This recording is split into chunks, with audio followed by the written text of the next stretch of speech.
Beaucoup de gens manquent l'école de l'élévation en puissance parce qu'ils n'acceptent pas et ils ne comprennent pas le mot là, ils ne vivent pas la notion de la fidélité. Parce que souvent même, lorsqu'on a une certaine compréhension qu'on a des Écritures, si on ne fait pas attention, peuvent nous amener à être infidèles. Si par exemple on se retrouve à avoir compris un verset que quelqu'un qui est notre autorité n'a pas compris, ça peut nous monter à la tête et on croit que parce qu'on sait ce qu'il ne sait pas, on est plus grand que lui. Est-ce qui a fait que des gens ont été renvoyés de leur travail? Ils se sont rendus compte. Ils disent dans cette boîte-là, c'est moi qui ai fait ceci. C'est moi. Frère, on sait que tu connais. Mais ton patron là, tu ne sais pas lui parler. Parce que pour monter là, il y a une manière de traiter avec l'autorité supérieure. Ça n'a rien à voir avec ce que tu apprends à l'école. Donc, tu peux aller avoir tous les diplômes, mais c'est quelqu'un qui est au-dessus qui te fait monter. Et il ne va pas te faire monter par rapport à ta connaissance intellectuelle. C'est juste certaines attitudes. Vous allez être là dans les pays où vous dites, mais on ne comprend pas. Les gens compétents, on ne les utilise pas. Mais on ne les voit même pas. Pourquoi on les voit là? Ce n'est pas le diplôme. C'est une autre école en fait, qu'on appelle l'école de puissance. Et qu'il faut appliquer. Et si tu ne la connais pas, l'école de puissance selon Dieu, tu peux l'utiliser selon les païens, selon le monde. Et tu vas te compromettre pensant qu'il faut corrompre les gens supérieurs. Il faut te vendre tes principes, tes valeurs. Ce n'est pas de ça qu'il s'agit. Il ne s'agit pas de brader les Écritures. Il s'agit de voir dans les Écritures qu'est-ce que Dieu a prévu pour l'élévation. Et les appliquer. Et parmi ces éléments-là qui sont là, il y a la notion de la fidélité qui fait défaut à beaucoup de gens.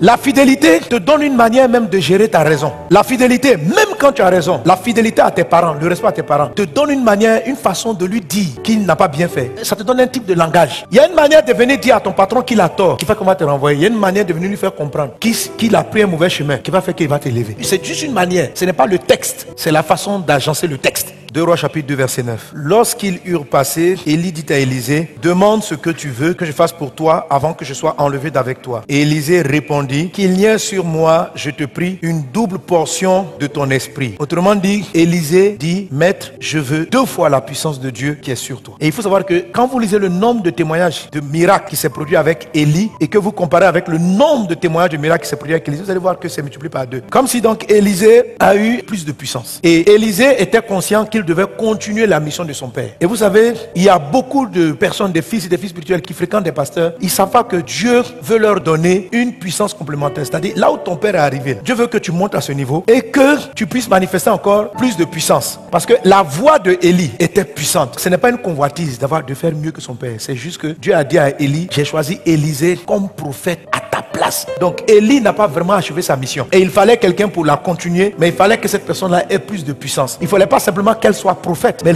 qu'elle soit prophète à un niveau, à un grade supérieur. Entre dans un grade supérieur dans le nom de Jésus. Alors Élie dit à Élisée, verset 10, il a dit, Élie dit, tu demandes une chose difficile, mais si tu me vois pendant que je serai enlevé d'avec toi, cela t'arrivera ainsi, sinon cela n'arrivera pas. Donc Élie dit, tu demandes une chose difficile. Malgré que Dieu avait choisi déjà, avait désigné Élisée comme le remplaçant, ce que Élisée demandait était une demande légitime, parce que c'est Dieu qui a dit qu'il devait l'avoir normalement. Mais Élie lui répond, malgré que Dieu a promis que toi qui dois prendre la suite, je te dis que c'est difficile. Frère, monter en grade de l'onction, si on te dit que c'est facile, c'est pas vrai. Passer à une double puissance, c'est difficile. Il dit, ce que tu demandes est une chose difficile. Et après quoi, il va lui donner la clé. Et quand vous regardez la clé, vous avez l'impression qu'elle est trop facile. Regardez ce qu'il dit. Il dit, ce que tu demandes est difficile. Mais si tu me vois pendant que je serai enlevé d'avec toi, cela t'arrivera ainsi, sinon cela n'arrivera pas. Qu'est-ce qui est difficile? Donc la difficulté là, c'est quoi? Arriver à le suivre sans distraction. C'est ce qu'on appelle à le suivre fidèlement.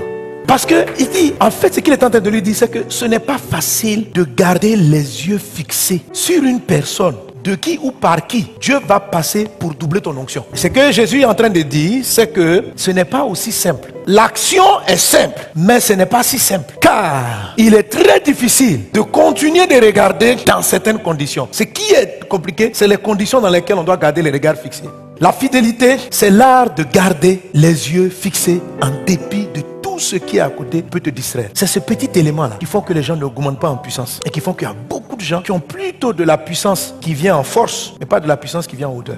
Parce que la puissance qui vient en force, c'est leur capacité à rêver, à visionner, mais aller plus vite, aller en hauteur. C'est une autre forme de puissance. Et celle-là, c'est la fidélité. Jésus dit, celui qui est fidèle dans les petites choses, tu vas lui donner de plus grandes choses. Il est dit en Proverbe chapitre 20, verset 6. Beaucoup de gens proclament leur bonté, mais un homme fidèle, qui le trouvera? Ça veut dire que Dieu cherche les gens fidèles. Mais les gens bons, il y en a beaucoup. Et beaucoup de personnes confondent la bonté et la fidélité. C'est pas pareil. Quelqu'un qui est bon, c'est quelqu'un qui fait bien les choses. C'est un gars bien. Mais tu peux être bon et puis ne pas être fidèle. C'est pas pareil. Et le plus souvent, les personnes comparent. Ils se disent que parce qu'ils sont bons, Dieu les considère fidèles. Dieu dit non. Je cherche des gens fidèles. Les gens bons, j'en ai. Mais les gens fidèles, il n'y en a pas beaucoup. Les gens, à la moindre occasion, l'endroit où je les ai plantés, à la moindre occasion, ils réfléchissent s'ils doivent rester ou doivent partir encore. À la moindre occasion, ils se laissent distraire dans leur cœur. Mais les gens bons, et très souvent on se dit c'est parce qu'on est bon, tu es excellent dans ce que tu fais bien ton travail, tu fais bien les choses, tu es bon. Les gens bons là, il y en a plein. La bonté t'envoie au ciel, mais ça ne gourmande pas ta puissance. Pour ce qui est du domaine de l'élévation, ce n'est pas la bonté, c'est la fidélité.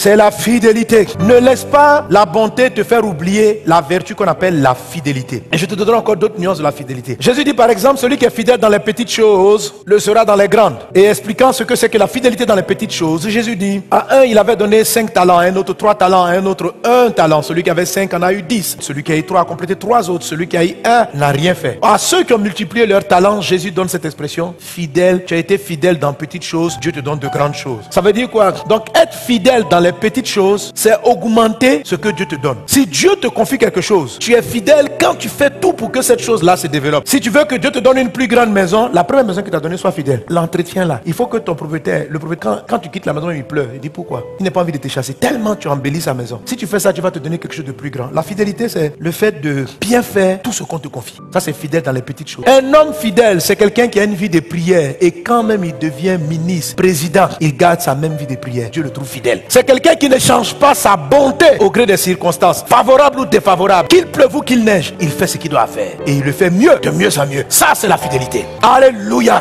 Vous avez été édifié par cet enseignement et vous voulez en écouter d'autres du pasteur Mohamed Sanogo? Abonnez-vous à ses pages Facebook, YouTube, Twitter et Instagram. Ou allez sur la page Facebook de Librairie d'Honneur où vous trouverez ses ouvrages et encore plus d'enseignements. Que Dieu vous bénisse.